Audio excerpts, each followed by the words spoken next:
쉬기만 하면 낫는 가벼운 병도 있고요. 약을 꼭 먹어야 낫는 병들도 있습니다. 수술해야 낫는 병도 있고요. 수술을 해도 잘 낫지 않는, 수술해도 어려운 중병이 있어요. 근데 이 마음의 병은 조금 더 복잡해요. 육신의 병보다 마음의 병은 훨씬 더 복잡합니다. 육신의 질병은 억지로 약을 먹일 수도 있어요.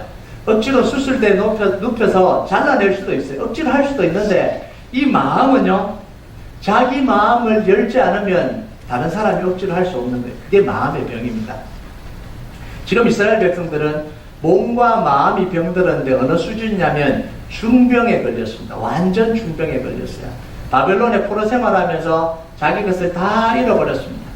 하나씩 하나씩 다 잃어버리고요. 그 마음은 지금 지칠 대로 지쳐서 회복할 수 없는 상황까지 빠져버린 거예요. 소망할 수 없는 상황까지 빠져버린 거예요. 사람이 조금 힘들면요, 위로해주면 힘이 납니다. 그죠? 좀 힘들면 옆에서 힘내자. 그럼 힘이 나요. 옆에서 좀 도와주면 다시 가슴이 뛰어요. 희망이 다시 생깁니다. 그런데 죽도록 힘들어서 절망에 사로잡혀 버리면요, 어떤 위로를 해도 들리지가 않아요. 희망스러운 이야기를 하면 더 괴롭습니다. 이 절망에 빠진 사람에게 희망 이야기를 하면요, 제발 안 했으면 좋겠어요. 그 소리가 듣기가 싫어요. 그냥 조금 힘들 때는 그래 조금만 참아봐라, 그러면 좋은 날 올까, 그러면 그렇지, 막 이 마음이 뛰는데요, 완전히 그냥 마음이 꺼져버린 사람들에게는요, 희망의 이야기가 오히려 지옥이에요. 그런 소리 하지 마라, 이렇게 이야기를 해요. 그럼 제가 목회를 하다가 정말 힘들었던 적이 한두 번 있습니다. 그때 하나님이 저를 창살 없는 감옥에 가두던 그런 느낌이 들어요. 그 감옥에 가둬서 그냥 손으로 누르는데 그냥 진액을 다 짜버리는 이런 느낌이에요.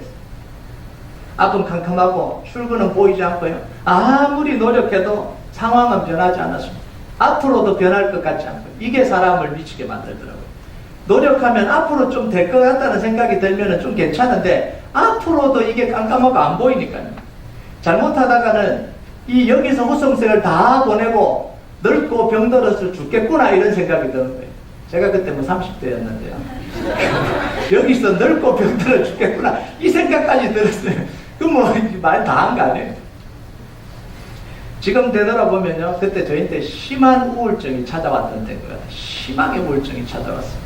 뭐 워낙 힘든 걸 티내기 싫어하고요, 약한 모습 보이기 싫어하니까 뭐 겉으로는 티가 안 났습니다. 뭐 사람들도 몰랐고요. 저도 몰랐습니다. 저도 그게 우울증이라는 사실을 몰랐어요. 지나가고 나니까 이제 알게 된 거예요. 워낙 제가 티를 안 내니까. 그때 사람들을 만나는 게 싫었습니다. 사람들을 만나기가 싫어요. 누군가 비전을 이야기하고 희망을 이야기하는 게 그게 너무 싫었어요. 그 소리가 듣기가 싫은 거예요. 왜냐하면 내 이야기는 아니거든요. 자기들의 이야기지. 나에게는 그런 꿈을 꿀 상황도 안 되니까 그것 자체가 듣기가 싫은 거예요. 하나님이 뭘 하셨다, 이런 것도 별로 듣기가 싫어요. 하나님이 이렇게 도우셔서 이렇게 하셨다, 내 이야기는 아닌 거예요. 누가 밥 사준다 그래도요, 나가기가 싫었어요. 밥 안 먹고 말지. 그래서 나가서 김 목사 힘내, 걱정하지 마, 곧 잘 될 거야. 그런 게 위로가 되는 게 아니라 오히려 그냥 속에서 화가 나는 거예요. 당신들이 내 처지를 아냐? 내 상황 속에 오면 그런 말이 나오는 줄 아냐? 그것도 조금 힘들 때 그런 이야기지, 정말 힘든데 그런 이야기 하면 뭐하냐? 이런 속에서 막 분노가 막, 이 반발심이 막 일어나는 거예요. 좋으시죠? 성도들은 목사가 힘들다는 이야기 하면 좋아합니다. 눈물은 못 흘리고 좀 불쌍하게라도 여겨야 되는데, 힘들었다 그러면 오히려 좋아해요. 제가 아는 목사님이요, 어느 교회 이제 부흥회로 와달라고 강사로 초청을 받았는데, 이제 한 며칠 지나고 전화가 왔대요. 담임 목사님인데, 그 교회 이제 부흥회를 가야 된 담임 목사님 전화 와서, 목사님 제가 할 이야기가 있는데요. 뭔데요? 그러니까 목사님 오셔갖고는 절대로 자기 자랑하지 마세요. 교회 자랑하지 마세요. 우리 교회는 이렇게 해서 잘 됐다, 그런 이야기 하지 마세요. 그냥 복음만 전해주세요, 이러더래요. 여러분, 힘든 교회는요, 남이 잘 된다는 이야기 들으면 상처받아요. 남이 잘 된다는 이야기를 하면 시험들어요. 왜냐면 자기들은 안 되니까. 이게요, 이 상처받은 사람, 이게 힘든 사람, 절망에 빠진 사람들의 이 상태가 이런 상태예요. 혹시 오늘 그런 분들 계십니까? 주님의 은혜로, 하나님의 능력으로 회복되는 축복이 있길 바랍니다. 아멘. 오늘 말씀에 절망에 빠진 이스라엘과 그들을 일으키는 하나님의 모습이 나와요. 하나님이 2절에 뭐라 그러시냐면 이렇게 이야기합니다. 너희 조상 아브라함과 너희를 낳은 사라를 생각하여 보라. 아브라함이 혼자 있을 때 내가 그를 부르고 그에게 복을 주어 창성하게 하였느니라. 아브라함과 사라를 생각해보라 이렇게 이야기합니다. 왜 하나님이 이스라엘 백성들에게 아브라함과 사라를 생각하라 그랬을까요? 지금 하나님은 절망에 빠져있는 이스라엘 백성들에게 설득하고 있는 거예요. 소망을 주려고 하는데 저는 못 믿겠어요. 내가 다시 포로에서 회복시키겠다는데 못 믿겠어요. 절망에 빠져서 무슨 일을 이야기를 해도 안 믿는 거예요. 그러니까 지금 하나님 뭐라 그러시냐면 너네보다 더 심각한 절망에 빠졌던 사라를 한번 생각해봐 이렇게 이야기해요. 아브라함을 한번 생각해봐. 여러분 누군가를 설득해 본 적이 있으시잖아요. 이야기를 하는데 싫어요. 안 할 거예요. 저 이제 지쳤어요. 뭐, 그때 뭐라고 이야기합니까? 더 힘든 사람 좀 생각해봐. 그 사람도 일어나지 않냐? 이 설득을 지금 하나님이 이스라엘 백성들에게 하시는 거예요. 여러분 아브라함과 사라는 더 절망적이지 않냐? 그랬었지 않냐? 아브라함과 사라를 보고 위로를 받아라는. 여러분 절망에 빠진 사람의 특징이 뭔지 아십니까? 자기들보다 더 절망에 빠진 사람 이야기를 해야 마음이 조금 열립니다. 이게 사람들의 특징이에요. 자기보다 잘난 사람 이야기하면 안 열려요. 근데 자기보다 더 힘들게 고통 겪는 사람 이야기를 하면 비로소 조금 마음이 나보다 더 힘든 사람도 있구나. 저런 사람도 있구나. 이러면서 마음이 조금 열려요. 여러분 아브라함이 혼자 있을 때 그를 불렀다라는 건 이게 뭐냐면 아브라함이 그냥 혼자 바깥에 나와 있을 때 이게 아니라 아들이 없을 때 불렀다 이런 이야기입니다. 아들이 없을 때. 하나님이 아브라함을 불렀을 때 아브라함 나이가 75세 잘 아시잖아요. 부인 사라의 나이가 65세요. 그런데 그 나이가 됐는데 아이가 없습니다. 불임이라는 이야기잖아요. 온갖 노력을 다 해봤습니다. 근데 안 됐어요. 그래서 이 아브라함과 사라는 아기 낳는 걸 포기했습니다. 오래전에 포기했습니다. 그러면서 뭘 했냐면 자기 집에 길리오는 종 엘리에셀을 자기가 죽으면 상속자로 삼아서 자기 유산을 다 물려주겠다고 이미 마음에 작정을 하고 있었어요. 자, 그런데 하나님이 아들 주시겠다. 달라고도 하지 않았는데 어느 날 나타나서 아들을 주시겠다 이렇게 이야기합니다. 사라의 가슴이 뛰었을까요? 안 뛰었을까요?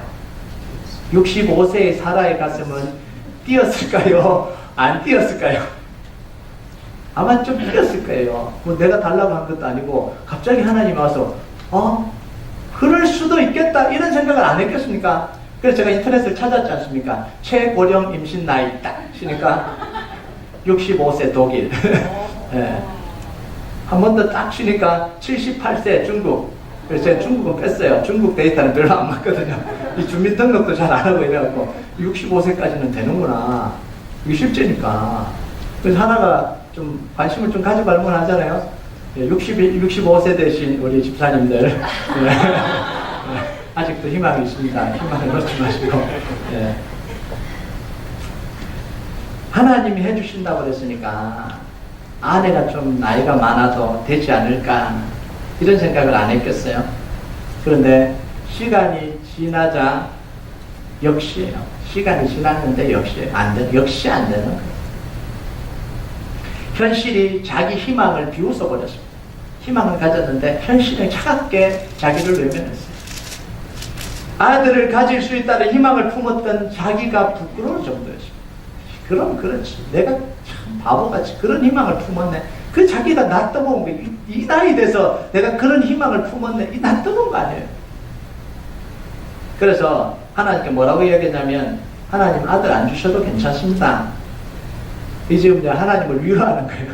하나님, 괜찮아요, 괜찮아요. 저는 괜찮으니까 저희한테 안 주셔도 괜찮아요. 그런데 제 종 엘리에셀이나 양자로 삼아서 살려고 합니다. 엘리에셀이나 축복해 주세요. 하나님 굳이 아들 주려고 애쓰지 마세요. 저는 괜찮으니까 지금 이런 이야기예요. 그러니까 하나님 굳이 뭐라고 이야기합니까? 내 씨로 태어난 아들이라 다시 또 이야기를 해주시는 거예요. 내 씨로 태어날 거다. 그때부터 기다렸습니다. 다시 희망을 품고 기다렸는데 99살까지 아기가 없습니다. 24년을 기다린 거 아닙니까? 사실요, 이게 기다려야 되는 문제가 아니잖아요. 기다려야 해서 희망이 생기는 건 젊은 여인들을 이야기를 하는 거예요. 사라가 89세 때까지 아기가 안 가져졌거든요. 조금 더 기다려보자. 우리는 그러잖아요. 뭐가 안 되면 그래 좀 더 기다려보자. 좀 더 기다려보자. 근데 이 문제는 좀 더 기다릴 문제가 아니잖아요. 기다리면 기다릴수록 안 되는 문제 아니에요. 이거는 89세에 이 할머니가 기다린다고 뭐가 되겠습니까? 젊은 사람들이야 그래 1년만 더 기다려보자. 2년만 더 기다려보자. 가능성이 있어지는 거 아니에요. 여러분, 그런데 90세에 가까운 사라는 임신할 확률이 가능성이 0%입니다. 0.0001%도 아니고 완전히 0%예요. 그런데 하나님이 사라의 불임을 치료하시고 아들 이삭을 주셨습니다. 이 놀라운 일이 지금 일어났잖아요. 아브라함이 100세에 이삭을 가지면서 내 씨로 말미암아 큰 민족이 이루겠다라는 그 약속이 이루어진 거예요. 지금 이스라엘 백성들이 하나님의 말씀을 듣고 있는 바벨론 포로로 잡혀가 있는 이 이스라엘 백성들이 누구예요? 그 아브라함의 후손이에요. 그 역사 때문에 일어난 사한 정인입니다. 사한 정인. 그러니까 하나님이 지금 그 이야기 하시는 거예요. 너네 조상 아브라함을 봐라. 가능성 0%였는데 하나님이 주셔서 너네들이 태어나지 않았냐. 지금 이 이야기를 지금 하고 계시는 거예요. 그럼 요즘 계속해서 불임에 대한 이야기를 좀 하고 있는데요. 어쩌다 보니까 그 이야기가 자꾸 나와요. 요즘 새벽마다 그 기도를 하고 있는데 하나님 태를 열어주셔서 우리 교회 중에 아기를 가져야 될 분들이 가지게 해주시고 그 기도를 계속해요. 매일. 아기를 기다리는 모든 성도들에게 태의 문을 열어주시고 내년에는 아기를 품는 축복이 있길 주님의 이름으로 축복합니다. 아멘. 네, 지금 시제가 시리어스하게 이야기를 해요. 그런데 엉뚱한 사람이 아멘해서 엉뚱이가 나지 않길 바랍니다.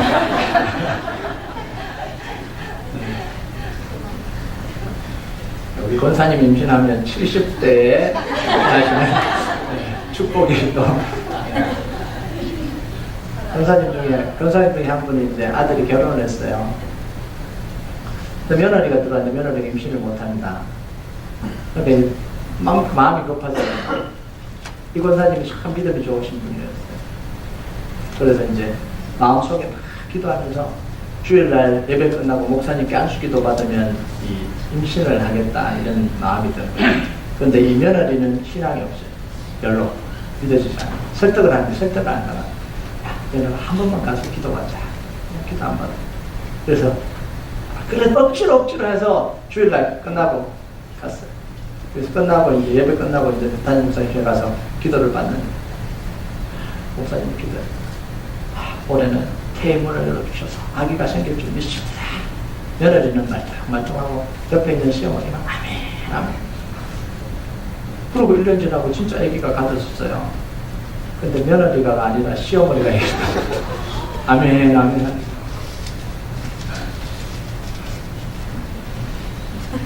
제가 확인하지 않은 사실이라서 정말 마음에 품은 사람에게 가는 거예요. 마음에 품은 사람. 하나님이 이스라엘 백성들에게 아브라함과 사라를 생각해 보러 하면서 던지는 메시지가 뭐냐면 너희들의 상황이 아브라함과 사라 상황보다 더 절망적이냐? 이렇게 물으시는 거예요. 아브라함과 사라에게 이삭을 가지게 한 내가 너희들의 절망의 상황을 변화시킬 수 없다고 생각하냐? 지금 이 메시지를 던지시는 거예요. 여러분, 포로가 잡혀간 이스라엘 백성들이 돌아오는 게 더 쉽습니까? 아니면 완전히 폐경된 80세 된 할머니가 임신하는 게 쉽습니까? 여러분, 포로로 잡혀간 이스라엘 백성들은 죽으라고 탈출하려고 노력이라도 할 수 있잖아요. 자기 발로 뛰쳐나오는 노력이라도 해볼 수 있잖아요. 죽을 걸 각오하고 뭔가를 죽도록 해볼 수도 있잖아요. 그런데 이 사라는 아무것도 할 게 없습니다. 할 수가 없어요. 사라의 절망은 완전한 절망입니다. 100% 절망이에요. 그 나이 늙은 노인 아주머니가 할머니죠. 이 임신을 위해서 뭘 할 수 있겠어요? 아무것도 할 수 없는 완전한 절망이잖아요. 여러분, 하나님이요 100% 절망도 회복시키시는 분입니다. 이게 우리 하나님이에요. 이 이야기를 하시는 거예요. 그게 보여준 게 나사로 사건 아닙니까? 나사로가 병들었는데 이 오라 그랬잖아요. 마르다와 마리아가 목사님 사랑하는, 아니 목사님 예수님 사랑하는 자가 병들었습니다. 빨리 오십시오. 죽기 전에 오셔야 안수 기도해서 살릴 거 아닙니까? 근데 예수님이 일부러 늦게 가셨다 그러잖아요. 다 죽고 장사 지내고 사흘 지나고 갔어요. 사흘 지나고 다 썩었어요. 근데 그 나사로를 다시 살리시잖아요. 완전히 제로 퍼센트. 우리는 언제까지 믿냐면 가능성이 1% 남을 때까지는 믿어요. 근데 가능성 0% 되면요 믿음도 통하지 않습니다. 이게 우리 신앙이에요. 그죠? 좀 이 다리가 좀 아프다 그러면 기도하면 하나님이 치료하실 거라고는 믿어요. 근데 다리가 잘려졌는데 다시 날 거라고는 믿지 않잖아요. 그죠? 그게 가능성 0니까. 그런데 물론 뭐 당장 그 다리가 잘렸는데 기도한다고 갑자기 막 다리가 생기고 그런 기적이 지금 안 일어날 수도 있어요. 그런데 문제는 뭐냐면 가능성 0%에도 역사할 수 있는 분이 하나님이라는 걸 그게 믿는 게 우리 신앙이라는 거예요. 그게 부활 신앙이라는 거예요. 다 죽었던 예수님을 그 무덤에서 일으킨 하나님의 부활의 능력, 그 능력이 우리 가운데 역사하는 거예요. 여러분, 우리가 겪는 절망은요 어느 정도예요? 지금 우리가 겪고 있는 절망은 이 정도입니다. 돈이 원하는 만큼 벌어지지 않아서 절망이 찾아오잖아요. 기도를 하는데 내가 원하는 문제가 해결되지 않으니까 절망이 지금 찾아옵니다. 자녀들을 위해서 기도하는데 몇 년 동안 기도 응답이 없어요. 그러니까 절망이 찾아오잖아요. 학생들은 공부를 하는데 공부를 아무리 해도 점수가 나오지 않으니까 그 절망이 찾아오잖아요. 우리 음악하는 친구들은 아무리 연습해도 실력이 안 늘어요. 그러니까 절망이 찾아오잖아요. 그래서 이 바이올린 활을 그냥 부셔버리고 싶어요. 그냥 막 하다가 막 부셔버리고 싶죠. 피아노를 치다가 피아노 금방 뽑아버리고 싶잖아요. 이 절망이 찾아옵니다. 아무리 해도 안 되는 게 절망이 찾아옵니다. 우리가 겪는 절망은 우리가 느낄 때는 하늘이 무너지고 세상이 없어지는 같은 그런 큰 절망입니다. 그런데 아브라함과 사라가 겪은 절망에 비하면 우리의 절망은 그리 큰 문제가 아니라는 거예요. 여러분, 이건 우리 절망이 가볍다, 절망도 하지 마라, 이런 이야기가 아닙니다. 하나님이 능히 치료하실 수 있는 절망이라는 거예요. 사라의 문제도 치료하셨는데 우리는 가능성 0%가 아니잖아요. 아브라함과 사라를 100% 절망에서 건지신 분이라면 우리 절망은 고치고도 남으시는 분이라면 이게 지금 우리에게 던지는 메시지입니다. 하나님이 이스라엘 백성들에게 절망에서 일으키기 위해서 하신 일이 12절입니다. 12절을 한번 볼까요? 12절 시작. 이르시되 너희를 위로하는 자 나 곧 나이니라. 너는 어떠한 자에게 죽을 사람을 두려워하며 풀같이 될 사람의 아들들을 두려워하느냐. 하나님이 강조하신 게 뭐예요? 내가 너희를 치료하는 자다, 내가 너희를 위로하는 자다는 거예요. 하나님이 내가 위로한다, 내가 치료한다, 내가 너희를 건진다, 이걸 지금 강조를 하는 거예요. 여러분, 그러면서 뭐라 그럽니까? 너희는 도대체 어떤 자길래, 어떤 사람이길래 하나님이 치료하신다 그러는데 죽을 사람을 두려워하냐, 사람들을 왜 두려워하냐, 지금 이 이야기를 하시는 거예요. 여러분, 가볍게 이렇게 소남을 당한 건 사람의 말로 위로를 받습니다. 가볍게 상처 있거나 삐지거나 시험 들거나 이런 건 사람이 와서 위로하면 위로가 됩니다. 조금 힘든 거는 사람들이 와서 도와주면 또 일어설 수도 있어요. 돈을 도와주기도 하고 뭐 이렇게 같이 일을 해서 도와주기도 하고 도와줄 수도 있어요. 그런데 정말 깊은 절망은요 말로 회복이 안 됩니다. 정말 깊은 절망에 제가 한번 빠져보니까요 사람들이 무슨 말을 해도 위로가 안 되더라고요. 무슨 선물을 줘도 위로가 안 돼요. 여행을 갔다 와도 위로가 안 돼요. 돈을 가져다 줘도 위로가 안 돼요. 정말 위로가 안 되더라고요. 그거는요 하나님밖에 위로할 사람이 없어요. 네. 위로시킬 수가 없어요. 정말 절망에 빠졌어요. 정말 절망에 빠져서 어떻게 회복되냐면 깊은 기도 속으로 들어가서 하나님이 내 마음속에 말씀해 주시는 그것 때문에 일어나게 되더라고요. 다시 사명을 붙들게 되고요. 다시 하나님의 사랑을 붙들게 되는 그때 다시 일어났지. 사람들이 괜찮다. 괜찮아질 거다. 내가 도와줄게. 목사님 제가 있잖아요. 아무런 위로가 안 돼. 정말 하나님이 그 마음속에 제 마음속에 오셔서 말씀해 주시니까 그때야 비로소 힘이 나고 다시 일어나게 되더라고요. 여러분 13절을 보면요. 하늘을 펴고 땅의 기초를 정하고 너를 지은 자 여호와를 어찌하여 잃어버렸느냐 잊어버렸느냐 너를 멸하려고 준비하는 자 저 학대자의 분노를 어찌하여 항상 종일 두려워하느냐 학대자의 분노가 어디 있느냐. 지금 하나님 이스라엘 백성들에게 뭐라고 합니까? 어찌하여 나를 잊어버렸느냐 이렇게 이야기합니다. 왜 나를 잊어버리고 저 분노자 저 학대자의 분노를 종일토록 두려워하고 있냐 이렇게 이야기를 해요. 여러분 이 말은 뭔 말이냐면 왜 나에게 도움을 요청하지 않냐 이렇게. 그렇게 힘들면서 왜 나를 잊어버리고 나에게는 손 벌리고 도움을 요청할 생각을 하냐는. 사람들에게 손 벌리고 다른 데는 다 찾아가면서 왜 나에게는 찾아와서 하나님 도와주십시오라고 이야기하지 않냐는 거예요. 여러분 이게 기가 막힌 이야기예요. 여러분의 자녀들이요 너무너무 힘든데 타지에 가서 공부하다가요 아니면 직장생활하다 너무너무 힘든데요 다 죽을 것 같은데요 엄마 아빠에게는 손 벌리지도 않고요. 자기 힘으로 해보려고 막 여기 돈 빌리고 저기 돈 빌리고 무시당하고 막 절망에 빠져서 있는데 아버지한테 전화 한 통해서 도와달라는 말을 안 하면 여러분의 마음이 어떠실 것 같습니까? 지금 이게 아버지 하나님의 심정. 어떻게 내가 하나님인데 너희 하나님인데 어떻게 나를 잊어버리고 그렇게 고통당하냐 학대받는 사람에게 그렇게 비참하게 눌려있냐 지금 이 이야기를 하시는 거예요.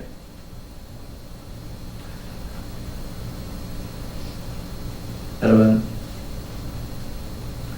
우리가요 하나님은 우리를 절망케 하신 모든 존재보다 크신 분이 우리 하나님입니다. 아멘. 우리의 절망이 왜 찾아오냐면요 두 가지 때문에 절망이 찾아옵니다. 두 가지 중에 하나요. 하나는 하나님의 능력을 계산하지 않기 때문에 찾아오는 절망입니다. 하나님의 내 상황 속에 하나님의 능력을 딱 대입시켰는데도 절망이 찾아옵니까? 아니죠. 두 번째는 뭐냐면 하나님을 안 믿기 때문에 절망이 찾아와요. 안 믿는 거예요. 하나님은 능력이 아니라고 생각하는 거예요. 이 문제에 대해서는 하나님이 해결 못한다고 생각하는 거예요. 그러니까 절망이 찾아오는 거예요. 여러분 그런데 우리가 하나님에 대해서 눈을 뜨면 그 절망에서 빠져나올 수 있습니다. 아멘. 하나님 제가 힘들 때요 하나님이 주시는 메시지가 뭐냐면 힘들 때마다 자꾸 그런 상황들이 생기더라고요. 하나님을 생각하지 않고 힘든 곳에만 늘 생각이 매여서 힘들다 그런데 딱 보니까 그 순간에 제가 하나님을 잊고 있더라고요. 제일 힘든 순간에 하나님을 잊어버리고 있더라고요. 그러면서 기도하는데 뒤통수를 팍 치면서 무슨 생각이 드냐면 하나님이 계시죠. 그 생각이 번뜩 듭니다. 기도할 때마다 드는 생각이 그거예요. 하나님이 계시죠. 그러면서 다시 하나님을 붙들고 일어나는데요 하나님이 힘을 주시는 거예요. 그래서 제가 한번 이야기를 했잖아요. 몇 년 전인가 새벽 기도를 하는데 제가 눈물이 팍 흘리면서요 기도한 적이 있어요. 언제냐면 하나님이 나의 왕이 되어주시는 그 단순한 고백. 기도하는데 하나님이 뭐라 그러시냐면 너무너무 힘들어서 기도하는데 하나님 뭐라 그러냐면 내가 너의 왕이 되어줄게. 그래서 제가 감격을 했어요. 하나님 나에게도 왕이 있다는 거예요. 하나님이 내 왕이 되어주신다는 거예요. 그래서 새벽 기도 끝나고 내내 울면서 기도했어요. 그러면서 이제 회복이 돼요. 하나님이 내 왕이 바뀐 게 하나도 없잖아요. 돈을 준 것도 아니고 뭘 한 것도 아니고 상황이 변화된 것도 아니고 아무것도 변한 게 없는데 이 마음속에 하나님이 메시지를 주시는 거예요. 내가 너의 왕이 되어준다. 너무너무 감사합니다. 그러면서 다시 힘을 얻게 돼요. 여러분 우리가 아무리 절망을 해도요 하나님의 말씀이 우리 가슴 속에 들리면 그 절망에서 일어날 수 있습니다. 그 문제가 어떻든지 상관없이요. 여러분 7절을 볼까요? 7절을 보면 의를 아는 자들아 마음에 내 율법이 있는 백성들아 너희는 내게 듣고 그들의 비방을 두려워하지 말라. 그들의 비방에 놀라지 말라. 여러분 의를 아는 자들아 여기서 의라는 단어가 ጼ데크라는 단어인데요 단순한 정의로움 의라는 단어가 아닙니다. 옛 약속에 대한 하나님의 신실하심을 표현할 때 이 표현하는 단어가 의라는 단어예요. 좀 더 구체적으로 이야기를 하면 약속하신 말씀에 대해서 하나님이 이루시려고 하는 하나님의 의지, 하나님의 뜻과 그 약속을 이룰 수 있는 하나님의 능력을 동시에 포함하는 단어가 뭐냐면 하나님의 의라는 단어입니다. 다시 한번 설명을 해야 됩니까? 의. 하나님이 약속하시는 걸 이루려고 하는 하나님의 뜻, 그리고 그 약속을 이룰 수 있는 하나님의 능력이 합쳐진 단어가 하나님의 의라는 단어입니다. 그래서 믿는 자들에게 모든 것이 합력하여 선을 이루느니라. 선을 이루느니라. 그게 바로 그 모습입니다. 의, 하나님의 의. 약속하신 걸 이루시는 신실함과 약속을 이루시는 하나님의 능력이 합쳐진 단어가 바로 하나님의 의. 의를 이루신다 이렇게 이야기를 하잖아요. 바로 그겁니다. 그래서 하나님의 의는 굉장히 많은 경우 하나님의 구원과 짝을 이루어서 등장을 합니다. 표현을 할 때.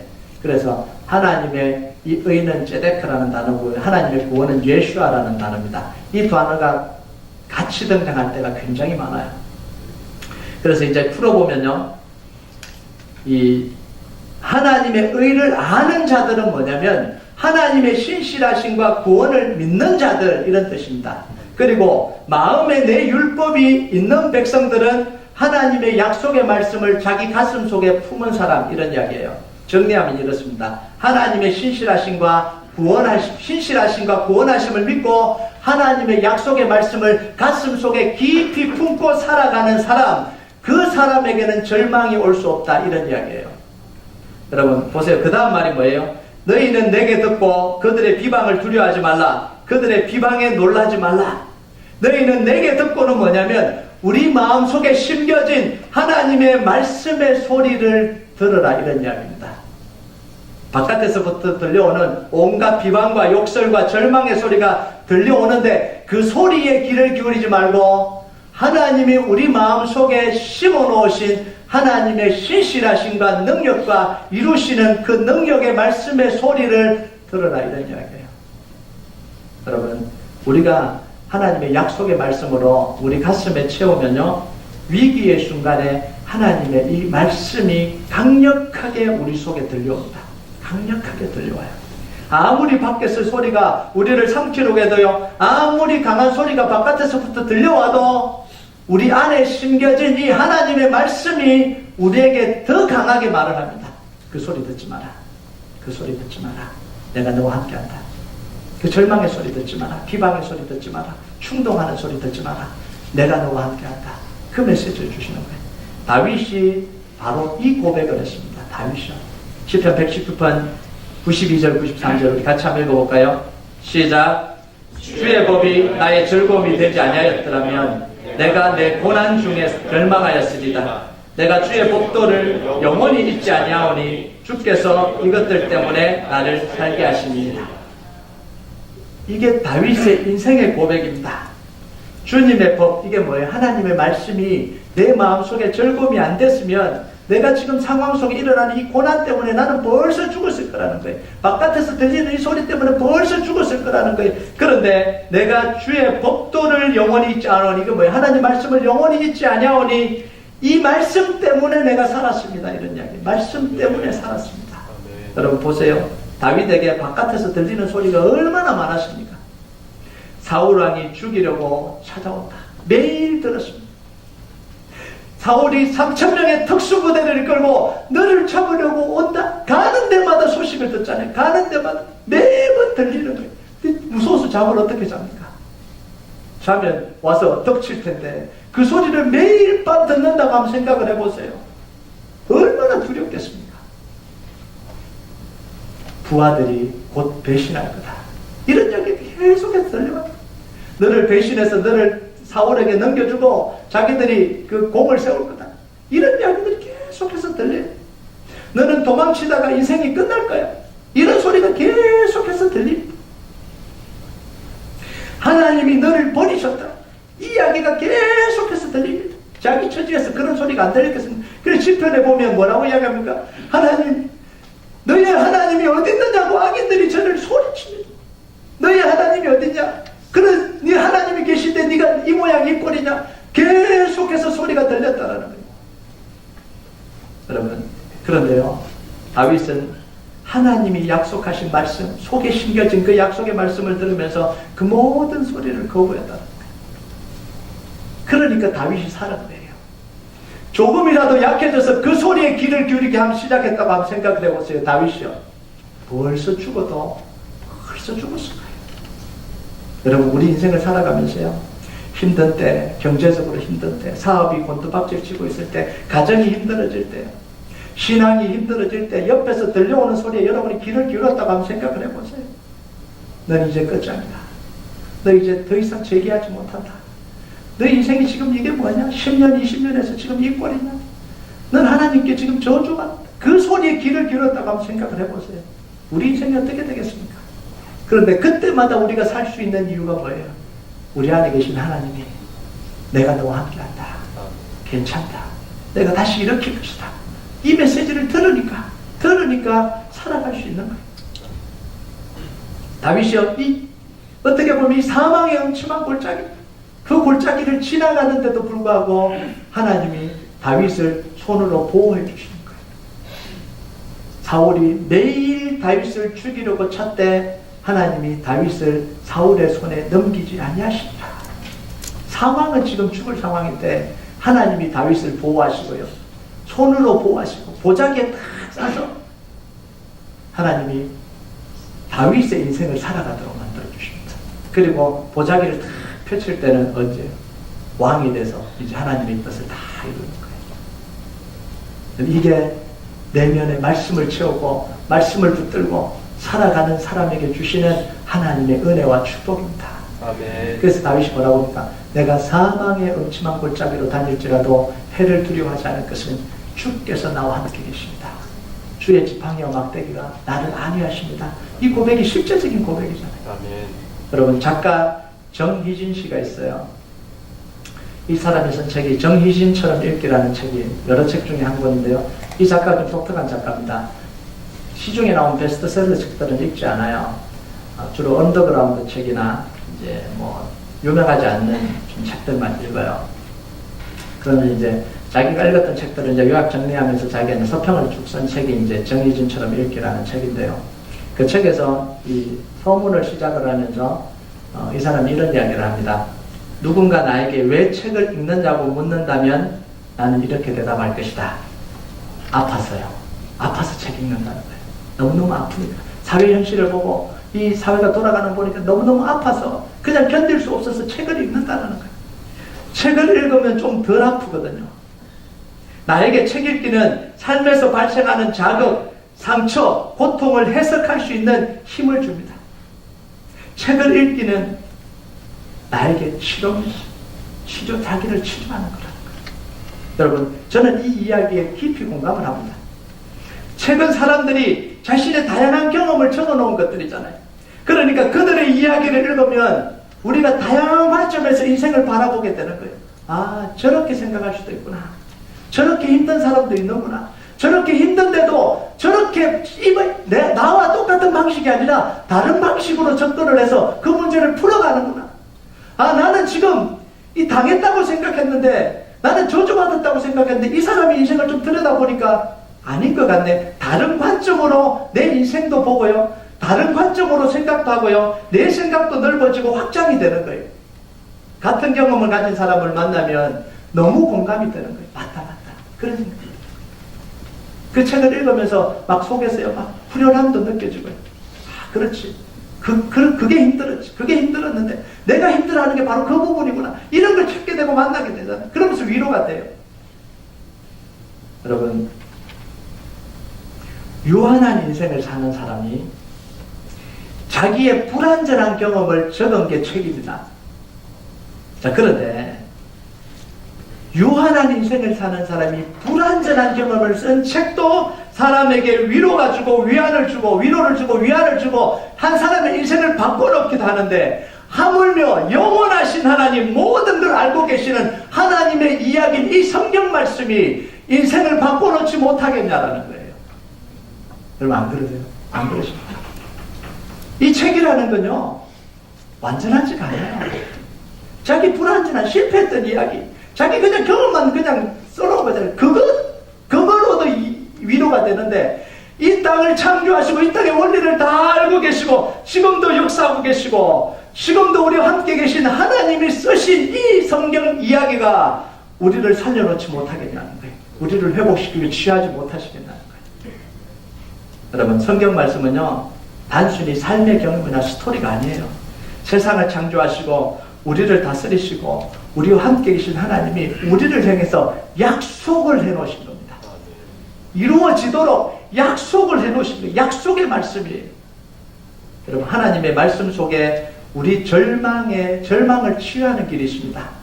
다른 곳에 있지 않는 절망을 치료하는 길이 바로 이 하나님 말씀 속에 있어요. 우리가 하나님의 약속의 말씀을 내 말씀으로 아멘으로 받고 그것을 붙들고 그것을 실제적으로 믿고 행동하고 살아갈 때 하나님이 약속하신 그 약속의 능력이 우리 삶 속에 역사하는 거예요. 성경은 그냥 스토리가 아닙니다. 성경은 능력입니다. 하나님의 능력입니다. 그래서 모든 말씀을 하나님의 감동으로 된 것은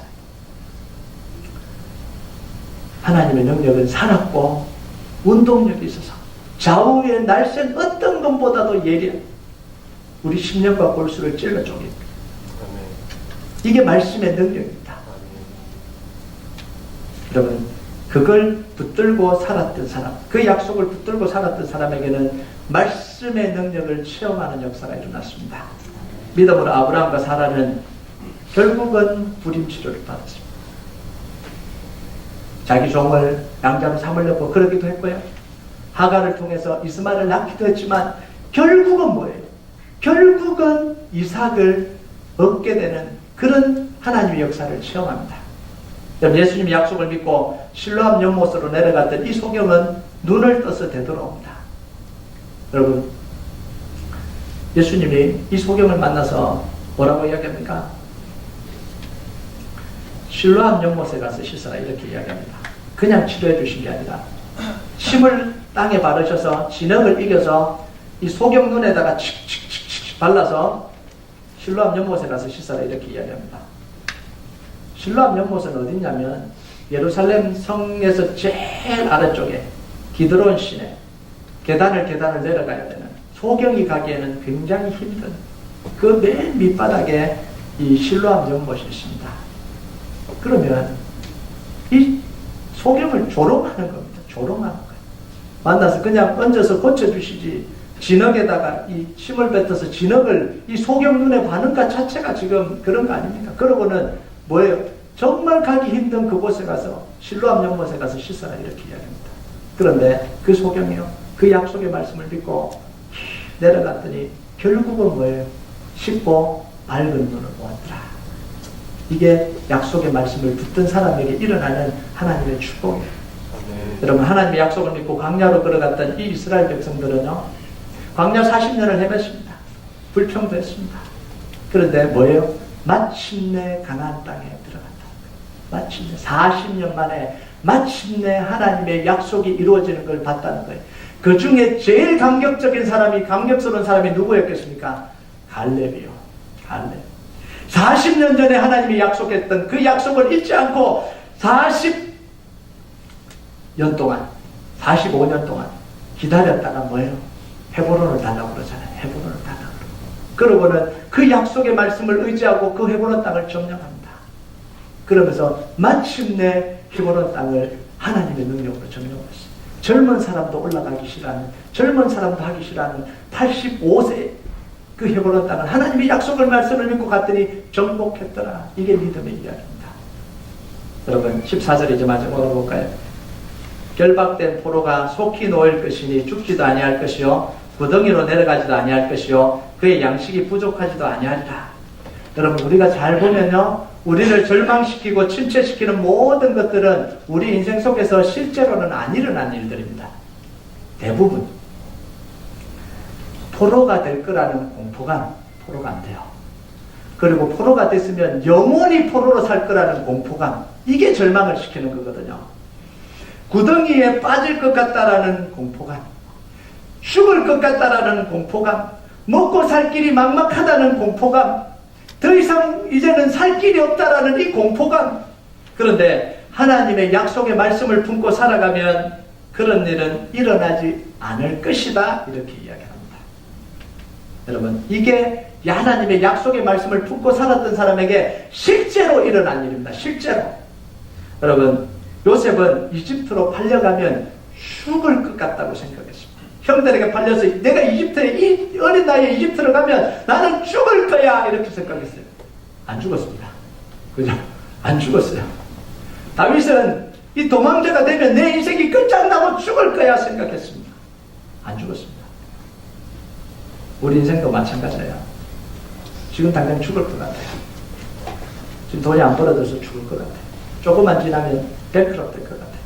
직장이 안 구해지니까 죽을 것 같아요. 지금 뭔가 내가 원하는 게 안 되니까 지금 절망이 확 쳐서 죽을 것 같아요. 그러면서 일어나지도 않고 미리 절망에 빠져버립니다. 미리 절망 속에 빠져버려요. 그런데 하나님은 일어나지 않을 것이다. 일어나도 다시 세우실 것이다. 이게 하나님의 약속이에요. 두려워하지 말라는 거예요. 여러분, 우리가 걱정하고 두려워하는 문제는 실제로 우리를 삼키지 못합니다. 못 삼키는 문제예요. 하나님 말씀 우리 가슴 속에 품고 믿음으로 살아갈 때 하나님은 우리가 걱정하는 일이 일어나는 게 아니라 하나님이 계획하시는 일을 우리 속에서 펼쳐주십니다. 그게 요셉에게 일어난 일이잖아요. 두려웠는데 실제로 펼쳐지는 건 뭐예요? 하나님의 약속의 계획이 펼쳐진 거예요. 다윗이 두려웠는데 두려움이 펼쳐진 게 아니라 왕의 계획이 펼쳐지잖아요. 우리 인생도 마찬가지입니다. 두려움으로 살아가지만 약속의 말씀 붙들고 살아가면 실제로 우리 인생에 펼쳐지는 건 그런 두려움의 결과가 펼쳐지는 게 아니라 하나님의 약속의 결과가 펼쳐지는 거예요. 여러분, 이 축복이 여러분에게 있길 주님의 이름으로 축복합니다. 우리 같이 찬양하도록 하겠습니다.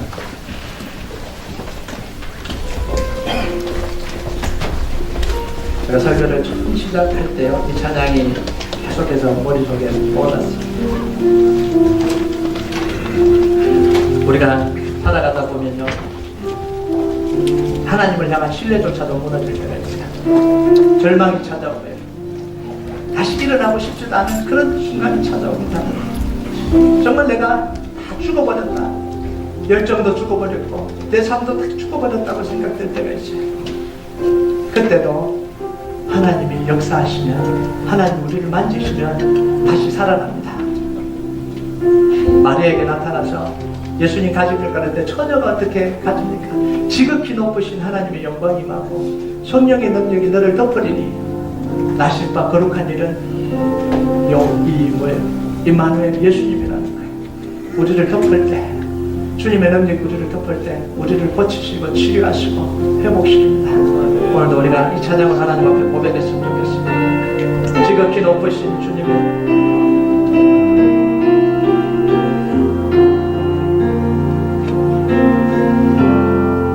지극히 높은 주님의 나 지성소로 주님 앞으로 나아갑니다. 지성소로 들어가 나의 모든 신을 먹고 주님 보좌 앞으로 갑니다. 세상의 신을 벗고서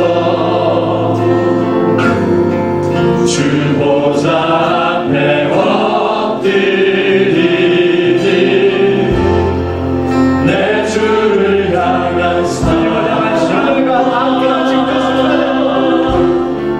그 신뢰가 사그러져라 하늘로부터